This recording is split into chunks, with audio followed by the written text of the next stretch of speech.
إن الحمد لله نحمده ونستعينه ونستغفره ونعوذ بالله من شرور أنفسنا ومن سيئات أعمالنا من يهده الله فلا مضل له ومن يضلل فلا هادي له وأشهد أن لا إله إلا الله وحده لا شريك له وأشهد أن محمدا عبده ورسوله أما بعد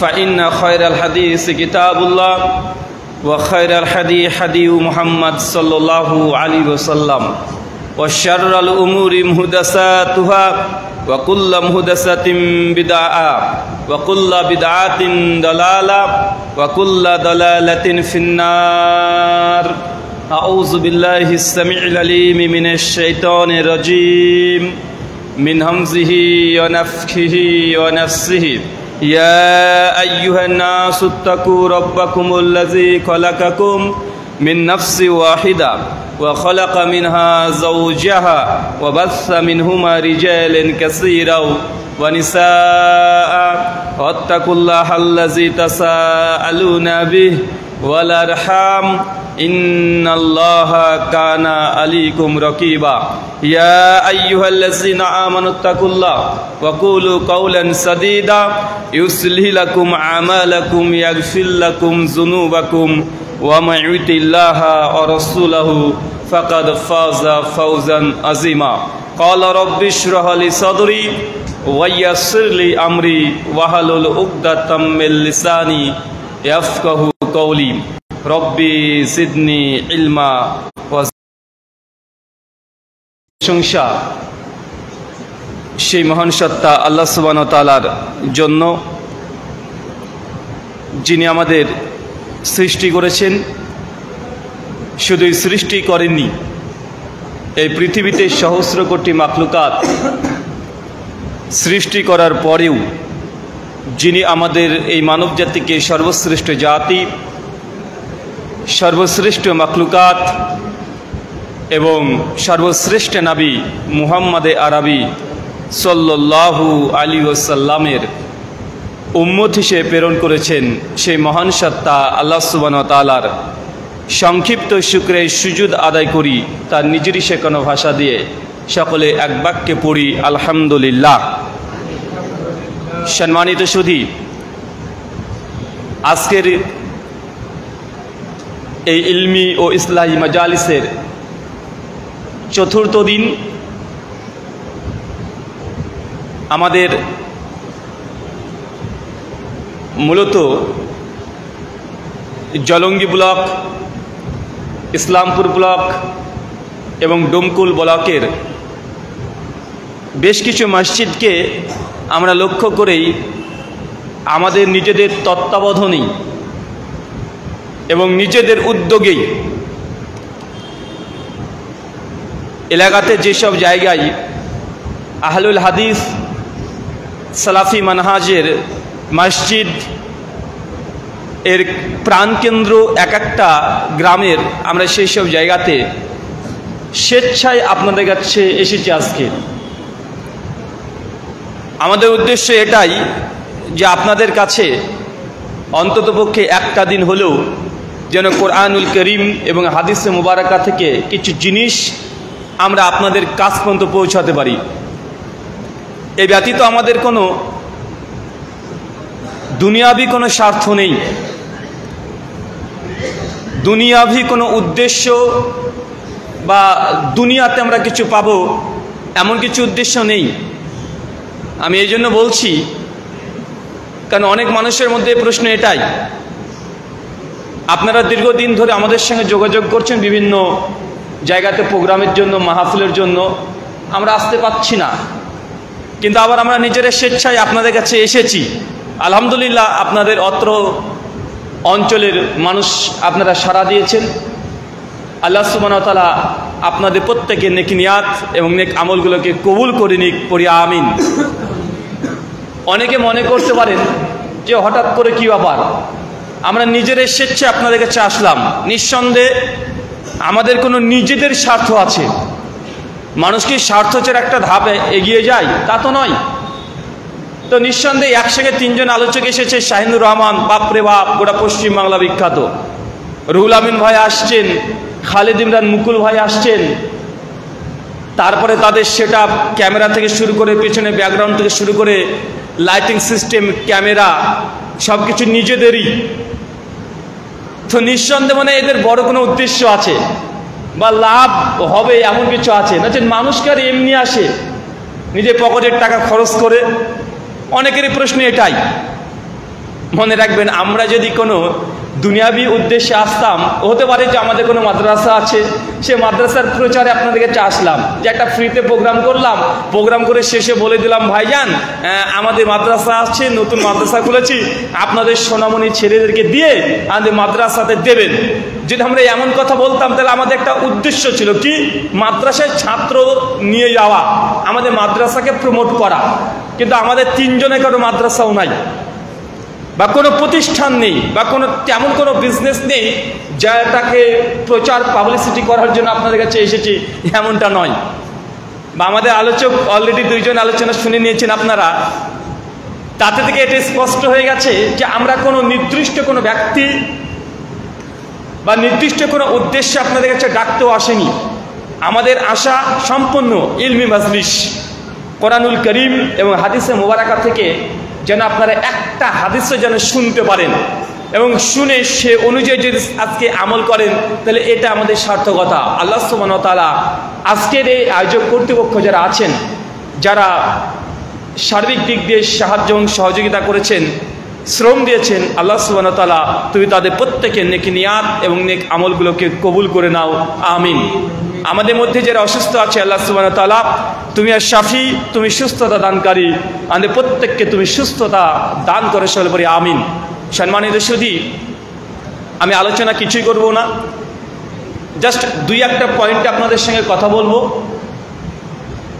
কেননা গোটা বিশ্ব জগতে আজকে মুসলিম জাতি, আমরা সংখ্যায় মোটেও কম নয়, 180 কোটি মুসলিম। আর 180 কোটি মুসলিম হওয়ার পরেও গোটা বিশ্ব জগতে আজকে আমরা মুসলিম জাতি নির্যাতিত, আমরা নিপীড়িত, আমরা সব জায়গাতে মার খাচ্ছি। কোনো জায়গাতে আমাদের এই চেহারা উজ্জ্বল,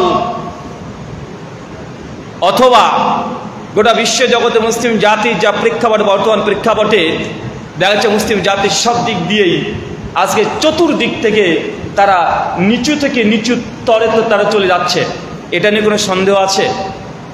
অথচ গোটা বিশ্ব জগতে আমরা মুসলিম জাতি 180 কোটি, কিন্তু 180 কোটি হলেও আমরা প্রত্যেক জায়গাতে মার খাচ্ছি। কেন খাচ্ছি? 180 কোটি মুসলিম হওয়ার পরেও মুসলিম জাতি আজকে এত দলে দলে বিভক্ত, মুসলিম জাতি এত মতভেদ, মতভেদে তারা নিমজ্জিত হচ্ছে। তা আমি দুটো জাস্ট পয়েন্টে কথা বলবো, যে মুসলিম উম্মাহ তারা মতভেদের মধ্যে পতিত হয় কেন, মুসলিম উম্মাহ কেন দলে দলে ভাগ হয়ে যায়, যাদের নবী সর্বশেষ নবী একজন মুহাম্মদ রাসূলুল্লাহ সাল্লাল্লাহু আলাইহি সাল্লাম, যারা একটাই সর্বশেষ গ্রন্থকে মানার দাবিদার, তার নাম আল কোরআন। দুনিয়াতে সমস্ত যতজন মুসলমান আছে তাদের একটাই সর্বশেষ গ্রন্থ আল কোরআনকে যারা মানে, যাদের রব একজন, সর্বশেষ নবী একজন, যাদের কিবলাও একটা, কোনো মতভেদ নেই, তারপরে মুসলিম উম্মাহ কেন দলে দলে ভাগ হয়ে যায়? এর অনেকগুলো কারণ আছে, তাই মনে রাখবেন মতভেদ, মতনৈক্য কখনো অনৈক্যের কারণ হতে পারে না। মতভেদ হতে পারে, মতভেদ দুনিয়াতে নেই এমন কোনো জায়গা নেই। আমি একদিন আলোচনা করছিলাম, আজ থেকে সম্ভাব্য 15 দিন হবে, হ্যাঁ, কুরবানি ঈদের পরই বীরভূমে আলোচনা করছিলাম।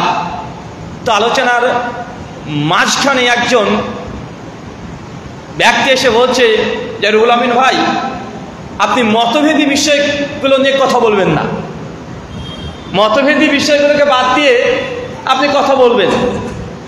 আমি তখন তাকে প্রশ্ন করলাম যে স্যার, যে দুনিয়াতে মতভেদ নাই এমন একটি বিষয় আমাকে লিখে দেন, যে এই বিষয়ে কথা বলেন, এই বিষয়ে মতভেদ নেই। কোন বিষয়ে মতভেদ নেই?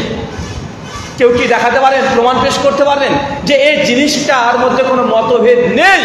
দুনিয়াতে এমন কোনো জিনিস আপনি পাবেন না, সব জায়গায় মতভেদ আছে। আপনি জান্নাত জাহান্নাম নিয়ে কথা বলছেন। অনেকগুলো ফিরকা আছে যারা জান্নাত জাহান্নামকে বিশ্বাস করে না, আছে না নয়? কথা বলেন, জান্নাত জাহান্নামকে বিশ্বাস করে না। হিন্দুদের একটা কনসেপ্ট হচ্ছে জান্নাত জাহান্নাম এগুলো ক্ষণস্থায়ী, মাত্র 2-10-20 দিন তারা ওখানে থাকবে, তারপর সেখানে পাপ ভোগ করে পরের জন্ম কুত্তা গরু ছাগল হয়ে জন্মগ্রহণ করবে, আছে না নাই? মানে তাদের কাছে ফাইনাল ডেস্টিনেশন জান্নাত জাহান্নাম নয়, পুনর্জন্মের চক্রে তারা বিশ্বাস করে। জান্নাত জাহান্নাম 2-4 দিনকার তারা মনে করে। দুনিয়াতে এমন কোনো বিষয় নেই যেখানে কোনো মতভেদ কোনো একজন মানুষ করেনি, এমনটা নয়। আমি তাকে বলেছিলাম, ভাইজান আপনি বলছেন মতভেদী বিষয়, আরে মানুষ তো আল্লাহ আছে না নাই এটা নিয়েও মতভেদ করেছে। আমরা মুসলমান বলছি আল্লাহ একজন। আল্লাহ কয়জন? আল্লাহ কয়জন? আল্লাহ একজন। কুল হুয়াল্লাহু আহাদ, বলো তিনি আল্লাহ এক এবং অদ্বিতীয়। আমরা মুসলমান এই কথা বলছি, প্রায় 180 কোটি মুসলমান, অপরদিকে পৃথিবীর 220 কোটি খ্রিস্টান, যারা সংখ্যায় সবচেয়ে বেশি খ্রিস্টান, যারা যুক্তি তথ্য প্রমাণের সবচেয়ে বেশি, ফিলোসফি সবকিছুর দিকে তারা সর্বসেরা, গোটা বিশ্ব জগৎকে তারা কন্ট্রোল করছে। তারা আবার বলছে এক আল্লাহ কি গোটা সৃষ্টি জগৎ রচনা করে পরিচালনা করতে পারে? আরে আল্লাহ একজন নয়, মূলত আল্লাহ তো 3 জন, পিতা পুত্র পবিত্র আত্মা, father son and holy ghost. খ্রিস্টানরা বলছে গোটা বিশ্বের সিংহভাগ মানুষ মনে করে ঈশ্বর একজন না, বরং ঈশ্বর ত্রিত্ববাদে বিশ্বাসী, 3 জন ঈশ্বর। ভাই বলে কি বলে না বলেন তো? তার মানে আল্লাহ যে কয়জন এই সৃষ্টি করেছেন গোটা সৃষ্টি জগৎ, এটা নিয়েও মুসলিম নয়। আরে ঈশ্বর ভগবান পরমাত্মা ও তো 33 কোটি, নেন ঠেলা, এবার ঠেলা সামলাম। কথা মানে বুঝতে পারলেন না? মানে আমাদের স্রষ্টা কয়জন এটা নিয়ে মানুষ মতভেদ করেছে। কেউ একজন বলছে, কে 33 কোটি বলছে। 5 থেকে নাস্তিকের আবার জান্নাত খুলে বলছে আরে বেটা তোর 1-3-33 কোটি বাদ দে, আরে আল্লাহ নাই। মানে স্রষ্টা কনসেপ্টকে বাতিল করে দিচ্ছে। করছে কি করছে না? তাই ভাই জান মতভেদ নেই এমন কোনো বিষয় নেই, তবে আপনার দায়িত্ব মতভেদ হবে এটাই ঠিক, কিন্তু আপনাকে অবশ্যই কথাগুলোকে পর্যালোচনা করে দেখতে হবে। মতভেদ আছে বলে আপনি দূর দূর করে চলে যাবেন এমনটা নয়, বরং আপনাকে কথা শুনে আপনার নিজস্ব যে বিচার বুদ্ধি আল্লাহ দিয়েছে সে বিচার বুদ্ধি দিয়ে এগুলো আছে তার কাছে আত্মসমর্পণ করার মতো হৃদয় মনকে উন্মুক্ত রাখতে হবে। যদি রাখতে পারেন তবেই হেদায়েত পাবেন, নচেত পাবেন না। মুসলিম উম্মার মতভেদের কারণ, প্রথম যদি কারণ আমরা বলতে থাকি, 1 নম্বর কারণ আসবে উৎসগত ভিন্নতা। কি বললাম বলেন তো? উৎসগত ভিন্নতা বোঝেন?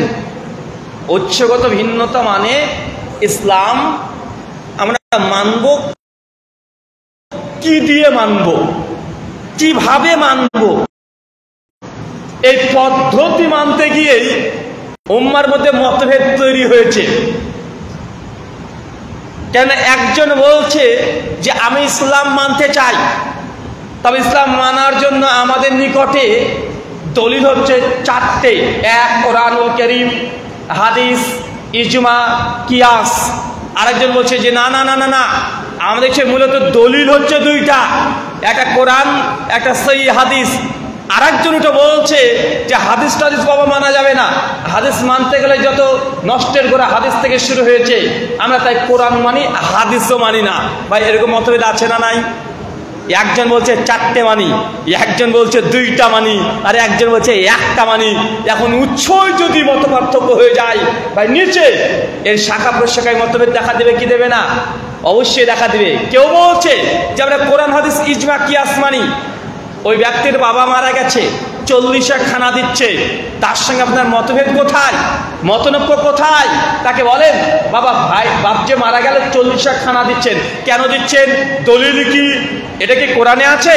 যারা করছে তারা বলছে বাবা এটা কোরআনে নেই। তাহলে কি হাদিসে আছে? তারা বলছে না এটা হাদিস দ্বারা প্রমাণিত নয়। তো এটা করছেন কেন? বলতে এটা ইজমা দ্বারা প্রমাণিত, এটা কিয়াস দ্বারা প্রমাণিত। তারাও বলছে মিলাদ করা, কিয়াম করা এগুলো না ফরজ, না ওয়াজিব, না সুন্নাত, এটা তো মুস্তাহাব, করলে নেকি হয়, না করলে গুনাহ হয় না। ভাই বলছে কি বলছে না? তার মানে বোঝা যাচ্ছে মুসলিম উম্মার মধ্যে মতভেদ হয়, উৎসগত ভিন্নতা।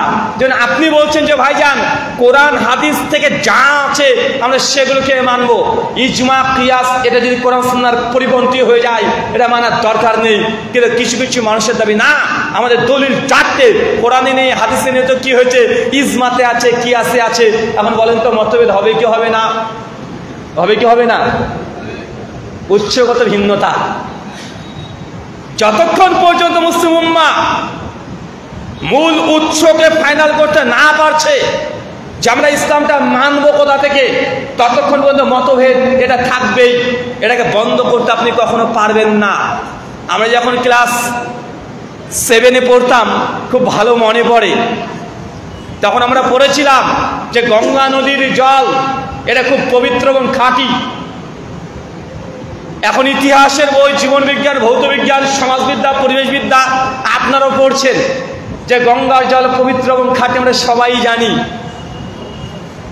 আমি যখন প্রোগ্রামে গিয়েছিলাম হুগলি নদীর নিচ দিয়ে যখন যাচ্ছিলাম, তখন খুব সব নতুন নতুন প্রোগ্রাম 2014-15 দিকে, এত বাংলা কেউ চিনতাম না। যখন শুনছি রাস্তা দিয়ে, যখন গাড়ি নিয়ে যখন যাচ্ছি, রেল স্টেশনের পাশ দিয়ে যাওয়ার সময়তে মানুষ দেখছি ওই গঙ্গা নদীতে পয়সা ছুঁড়ে ফিরে মারছে। আমি তখন পাশে একজন বসেছিল, বললাম স্যার এটা কি? তখন বলছে এটা তো গঙ্গা। জি তাই? আমারও তখন একটা আশা জাগলো যে আমার খুব শখ যে গঙ্গা দেখব, গঙ্গার জল অতীব পবিত্র এবং খাঁটি। পরের স্টেশন আমি নেমে পড়লাম, তারপরে কিছু একটা ছোট্ট গাড়ি ভাড়া করে গঙ্গা দেখতে চলে আসলাম। খুব আশা যে গঙ্গা দেখব, এত নাম শুনেছি, এত বইয়ে পড়েছি, আজ গঙ্গার সঙ্গে সাক্ষাৎ করব। যখন গঙ্গা নদী দেখার জন্য আমি ব্রিজের নিচে গেলাম, দেখছি গঙ্গার পানি এত বিশ্রী, দুর্গন্ধ, কালো কুচকুচে, ওখানে দাঁড়িয়ে থাকা সম্ভব হচ্ছে না 2-4 মিনিট। আমি তখন মনে মনে ভাবলাম, আরে বইয়ে তো পড়েছি গঙ্গার জল পবিত্র এবং খাঁটি, কিন্তু আমি কোন গঙ্গা দেখলাম যে গঙ্গা তো দুর্গন্ধ, এত পরিমাণে গন্ধ যেখানে দাঁড়িয়ে থাকা সম্ভব হচ্ছে না। তখন আমি ভাবলাম যে গঙ্গার ব্যাপারে বইয়ে পড়লাম এটা, কিন্তু বাস্তবতা দেখছি আর এক রকমের। ভাই এমন হয় কি হয় না? আপনাকে আর একটা কথা বলে দিই, এটা তো গঙ্গার কথা বললাম, জমজমের পানি নাম শুনেছেন? জমজম, জমজমের পানি নাম শুনেন নাই? জমজমের পানি এটা বিশুদ্ধ এবং খাঁটি এবং পবিত্র পানি। আধ্যাত্মিকের দিক থেকেও এই পানির অনেক মর্যাদা, অনেক ফজিলত আছে। এখন কেউ যদি আপনাকে এসে যদি বলে যে ভাইজান আপনারা যে মক্কাতে জমজমের পানি খান, এই পানির মধ্যে আর্সেনিক আছে, ব্যাকটেরিয়া, ভাইরাস আছে, বা বলেন আপনারা বিশ্বাস করবেন? বিশ্বাস করবেন? কেন বিশ্বাস করবেন না? কারণ এটা আপনার ঈমান যে জমজমের পানি এটা আল্লাহ প্রদত্ত পানি, এটা স্পেশাল ভাবে আল্লাহ সুবহানাহু ওয়া তাআলা সৃষ্টি করেছেন। কিয়ামত পর্যন্ত পানি বিশুদ্ধ এবং খাঁটি থাকবে। কিন্তু আপনি অবাক হবেন, 2019 সাল, মাত্র লকডাউনের আগে, করোনা ব্যাকটেরিয়ার আগে গোটা বিশ্ব জগতে আলোড়ন সৃষ্টি করেছিল। টাইমস অফ ইন্ডিয়া এই খবরটা নকল করেছিল, BBC, CNN, voice of America থেকে একটা আর্টিকেল দিয়েছিল। তারা গবেষণা করে বলছে যে এই জমজমের পানির মধ্যে আর্সেনিক পাওয়া গেছে। কি পাওয়া গেছে বলেন তো?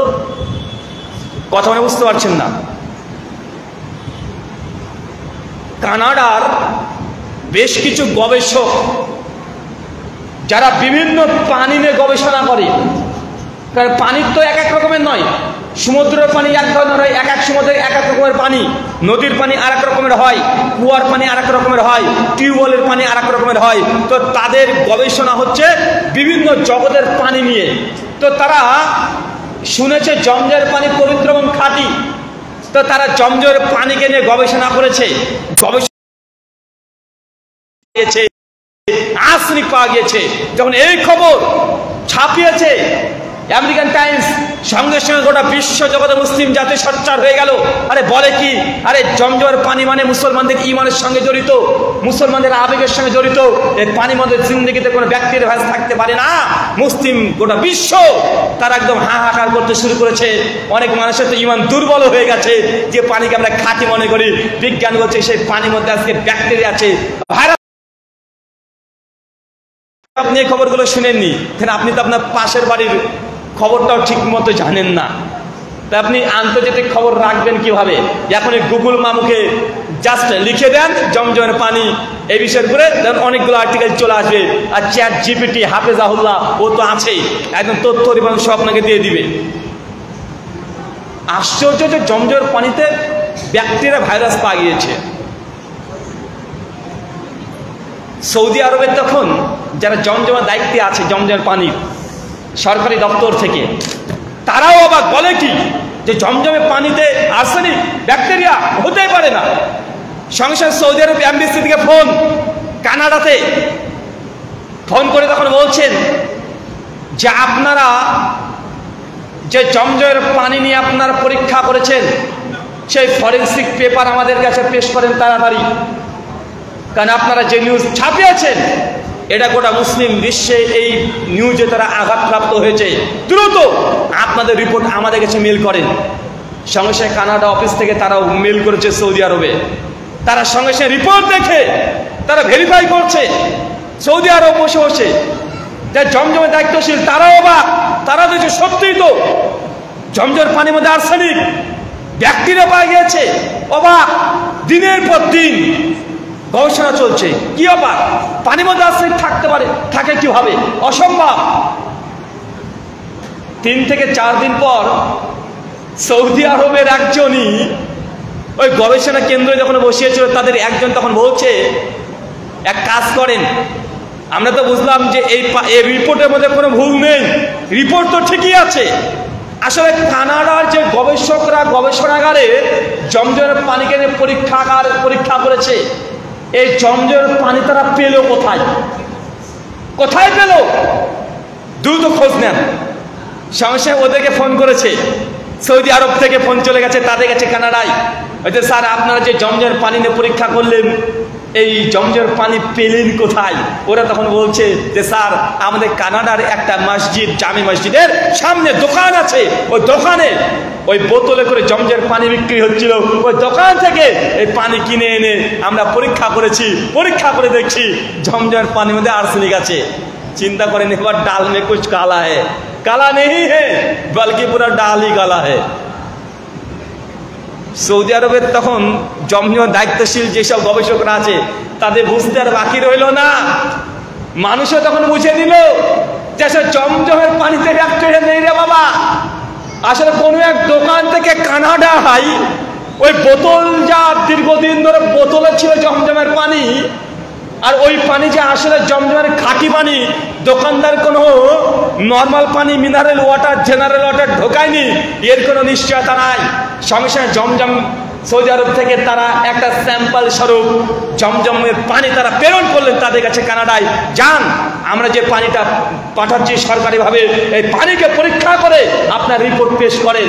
সেই 2019-এ সৌদি আরব জমজমের পানি কানাডায় ওই অফিসে পাঠিয়েছে, আজ পর্যন্ত রিপোর্ট পেশ হয়নি। তার মানে বুঝতে পারছেন কি ঘটেছে? আজ পর্যন্ত রিপোর্ট দেয়নি, মানে তারা ওই জমজমের পানির মধ্যে কোনো আর্সেনিক পায় নাই। আপনাকে আমি এই কথা দুটো উদাহরণ দিলাম, একটা জমজমের পানি আর একটা হচ্ছে গঙ্গার পানি। মনে রাখবেন ওই হুগলি আর হাওড়া ব্রিজের নিচে যদি গঙ্গার পানি নিয়ে যদি আপনি ভাবেন যে গঙ্গার পানি তো দুর্গন্ধ, এটা বিশুদ্ধ পানি নয়, খাঁটি পানি নয়, এটা আমার আপনার ভুল হবে। যদি গঙ্গার পানি খাঁটি বিশুদ্ধতা যাচাই করতে হয় তাহলে গঙ্গোত্রী হিমদাহ থেকে মুখ নিঃসৃত পানি, ওই পানিকে নিয়ে পরীক্ষা করতে হবে। আর আপনি হাওড়া বা হুগলির যদি ওই ড্রেন বয়ে এসেছে, কত মাঠ ঘাট নদী নালা, কত মানে ব্রিজের নিচ দিয়ে নোংরা মানুষ ফিরেছে, ওই পানি যদি নিয়ে আপনি চেক করে পরীক্ষা করে দেখেন আপনি অবশ্যই খাঁটি পানি পাবেন না। ঠিক একইভাবে জমজমের পানি যদি কোনো মসজিদের সামনে থেকে ক্রয় করেন, জমজমের পানি বিশুদ্ধ পাবেন না। তো শরীয়ত ইসলাম যদি আপনি নিতে চান, ইসলামের মূল উৎসে ফিরে যেতে হবে। জমজমের পানি যদি খেতে চান, সৌদি আরবে মক্কা মদিনাতে যেই জায়গাতে পাওয়া যায় সেখানে গেলে আপনি খাঁটি জমজমের পানি পাবেন। যদি আপনি গঙ্গার পানি পবিত্রতা আছে না নাই জানতে চান, তাহলে গঙ্গোত্রী হিমদাহ থেকে ওই পানি নিয়ে আপনাকে খেতে হবে, মানে উৎসে ফিরে যেতে হবে। উৎসবিহীন যদি আপনি কোনো কিছু পরীক্ষা করতে চান, এখানে গলদ ঢুকবেই, ঢুকবে কি ঢুকবে না? ঠিক একইভাবে চাচা সব কিছুর আমরা বুঝি, কিন্তু আপনি যখন ইসলাম মানছেন, আপনার ইসলাম মানার কাছে কতগুলো রাস্তা বয়ে গেছে আপনি চিন্তা করেছেন? আপনি বলছেন বাবা আমি তো সাধারণ মানুষ। আমি একটা উদাহরণ দিতে গিয়েছিলাম এই জন্যই। বি.আর. আম্বেদকরের জীবনীতে একটা ঘটনা প্রচলিত আছে। বি.আর. আম্বেদকরের নাম শুনেছেন? ভারতবর্ষের প্রথম স্বাধীন ভারতের সংবিধান রচনা করেছেন বি.আর. আম্বেদকর বাবা সাহেব। তিনি প্রথমে জাতে ছিলেন একজন হিন্দু, আর গোত্রে ছিলেন একজন শূদ্র দাস। তিনি প্রথমত যখন শূদ্র হিন্দু ছিলেন, তার ইসলামের প্রতি একটা আকর্ষণ এসেছিল। তিনি মন থেকে ইসলাম গ্রহণ করতে চাচ্ছিলেন। এমতো পরিস্থিতিতে আমাদের জাতির পিতা মহাত্মা গান্ধী তার কাছে একটা চিঠি লিখেছিলেন যে আম্বেদকরজি, আমি শুনছি আপনি ইসলাম ধর্ম গ্রহণ করতে যাচ্ছেন, তবে আপনার কাছে সহজ সরল প্রশ্ন যে আপনি কোন ইসলাম গ্রহণ করতে যাচ্ছেন, শিয়া না সুন্নি? কোন মুসলমান হবেন, শিয়া মুসলিম না সুন্নি মুসলিম? বি.আর. আম্বেদকর যখন এই চিঠি পাই কয়েক মাস পরে, তিনি চিঠি পড়ে তিনি অবাক, তাই তো আমি কোন মুসলিম হব, শিয়া মুসলিম না সুন্নি মুসলিম? সঙ্গে সঙ্গে দিল্লির জামে মসজিদে চলে যায়, শিয়াদের কাছে গিয়ে তখন বলে যে আসলে শিয়া মুসলিম বলতে কি বোঝায়, সুন্নি বলতে কি বোঝায়, একটু আমাকে বুঝিয়ে বলেন। তখন দিল্লির জামে মসজিদের ইমাম তখন বুঝিয়েছে, তাকে আচ্ছা করে ধরে দিয়েছে সুন্নিদেরকে, যে সুন্নিরা এই ওই হাবি যাবি। কিছুদিন পর বি.আর. আম্বেদকর তিনি আবার সুন্নি মসজিদে চলে যান, গিয়ে তাদেরকে শিয়া সম্পর্কে জানতে চাই। তারা আবার শিয়াকে ধুয়ে দিয়েছে, অনেক ঘটনা। এখন চিন্তা করে দেখেন, তিনি যখন দেখছেন যে আমি তো অবাক হয়ে গেলাম যে মুসলমানের মধ্যে দুটো ভাগ, শিয়া না সুন্নি, উনি কনফিউশনের মধ্যে পড়ে গেলেন। অবশেষে তিনি ইসলাম ধর্ম আর গ্রহণ করেনি। তিনি সর্বশেষ মৃত্যুর আগে বৌদ্ধ ধর্মকে গ্রহণ করেছিলেন। এখন বলেন গোটা বিশ্ব জগতে আজকে আমাদের কাছে একটাই প্রশ্ন চলে আসে বারবার, যখন অমুসলিম একজন হিন্দু বা খ্রিস্টান যদি মুসলিম হতে চায়, তাকে আপনি কি বানাবেন? সে তো মুসলিম হতে চায়। কি হতে চায়? মুসলিম হতে চায়। এখন আমরা কি বলছিস তাকে, হ্যাঁ মুসলিম হন, কালেমায়ে শাহাদাত পড়েন, লা ইলাহা ইল্লাল্লাহ মুহাম্মদ রাসূলুল্লাহ পড়েছে, যদি একটু বুকের উপরে হাত বেঁধে নামাজ পড়ে, পাশের মসজিদ ইমাম এসে বলবে বাবা নবমুসলিম তুমি? জি জি জি আমি নবমুসলিম। তো বাবা তুমি বুকের উপরে হাত বেঁধে নামাজ পড়ছে কেন? ছেলেটা বলবে আমি ডক্টর জাকির নায়েকের বক্তব্যে প্রভাবিত হয়েছিলাম, আর তিনি যখন আলোচনা করছিলেন তখন একটা পর্যায়ে বলছিলেন বুকের উপরে হাত বেঁধে নামাজ পড়তে হয়, এটা সহিহ হাদিস দ্বারা প্রমাণিত। তো ডক্টর জাকির নায়েকের বক্তব্য শুনে যেহেতু আমি কালেমা পড়েছি, আমি ইসলাম ধর্ম গ্রহণ করেছি, তার প্রশ্ন উত্তরে পেয়েছি যে বুকের উপরে হাত বাঁধতে হয়, আর বারবার রুকুতে যাওয়ার সময় রুকুতে ওঠার সময় রফুল আযান করতে হয়। আপনার পাড়ার মসজিদের ইমামই তখন বলে দেয়, আরে ডাক্তার জাকির নায়েকের বক্তব্য তুমি শুনেছো? আরে ডাক্তার জাকির নায়েক ও তো ইহুদি খ্রিস্টানের দালাল। ভাই এই কথা বলে কি বলে না? নবমুসলিম রে ভাই, ও তো কালেমা পড়েছে, মুসলমান হয়েছে। তখন ইমাম সাহেব বলছে বাবা তুমি নতুন মুসলিম হয়েছে, তো আসলে তুমি অত শত বুঝো না, তুমি মুসলিম হয়েছো ভালো কথা, তবে আমাদের ইসলাম ধর্মের মধ্যে যদি তুমি জান্নাত যেতে চাও, এই ইসলামের মধ্যে 4টে মাযহাব আছে, হানাফি, শাফি, মালিকি, হাম্বলি। ভাই আপনাদেরকে কষ্ট দিতে চাচ্ছি না, আমি আপনাকে আঘাত দিতে চাচ্ছি না, রিয়েলিটি বাস্তবতা আপনাকে বোঝানোর চেষ্টা করছি। আপনি বুঝছেন, আমার কথা মানার দরকার নেই বলছি না, আমার কথা আপনি মানেন, শুধু বাস্তব রিয়েলিটি একবার আপনি বিশ্লেষণ করে দেখেন। একটা অমুসলিম হিন্দু থেকে মুসলিম হয়েছে, তাকে যখন বলা হচ্ছে আমাদের এই মুসলিম ধর্মের মধ্যে ইসলামের মধ্যে 4টে দল আছে, হানাফি, শাফি, মালিকি, হাম্বলি, এই 4 মাযহাবের মধ্যে একটা মাযহাব মানতে হবে, নচেত তুই পথভ্রষ্ট গোমরা জাহান্নামী। ভাই এমন ফতোয়া সমাজে আছে না নাই? আছে না নাই? আছেই তো, আছে বটে। আরে সব জায়গাতে এই ফতোয়া চলছে, একদম গরম ফতোয়া। এখন নবমুসলিম হয়েছে, জান্নাত যাবে, মুসলমান হয়েছে, ও ভাবছে এর মধ্যে 4টে দল, এ তো অবাক বিষয়। তো মৌলানা সাহেব এখন কি করতে হবে? 4 মাসের মধ্যে যে কোনো একটা মানতে হবে তোমাকে। তখন শাফি, হাম্বলি, মালিকি তো আর ভারতে পাওয়া যায় না, দূরবীন দিয়ে দেখতে হবে। ওই একটু কেরালার সাইডের শাফিদেরকে দেখা যায়। তখন বলছে আমাদের এখানে হানাফি সমাজ, যেহেতু তুমি হানাফি হয়ে যাও। ভাই আপনাকে কষ্ট দিতে চাচ্ছি না, নামটা নিচ্ছি শুধু বোঝানোর জন্য। আপনি টার্গেট করে উদ্দেশ্য করে আমি কথা বলতে চাচ্ছি না, আপনি ব্যাপারটা বোঝার চেষ্টা করেন। নবমুসলিম তখন বলছে আচ্ছা ঠিক আছে সমস্যা নেই, আমি হানাফি হলাম, তাতে কি সমস্যা? উনি হানাফি হয়ে সালাত আদায় করছেন, কোনো প্রবলেম নেই। কিছুদিন পর ওই নবমুসলিম ছেলেটা যদি ইউটিউবে বক্তব্য শোনে, আর বাংলাদেশের একজন বক্তা আছে, নাম হচ্ছে ইনায়েতুল্লাহ আব্বাসী, নাম শুনেছেন? হ্যাঁ, নাম তো শুনেছেন। আমাদের ফুরফুরা পীর সাহেব ভাইয়ান, হ্যাঁ বড় ভাই, এটা আছে না বড় ভাই আব্বাস সিদ্দিকী আছে না, এটা ভাইজান বলছে যে বেটা নবীকে নূরের তিরি মানে না, তার বংশে শুধু কাফের হুদা দিয়ে দিচ্ছে। মানে এখন আমার ছেলে জন্মই গ্রহণ করেন, হয়তো আমার ছেলেকেও কাফের বলে দিবে। মানে ফতোয়ার দৌড় এত দূর।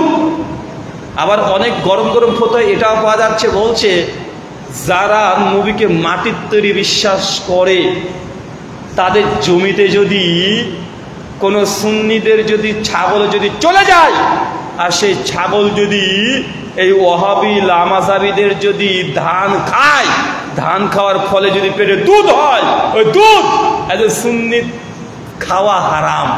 কত গতি দেখেছেন,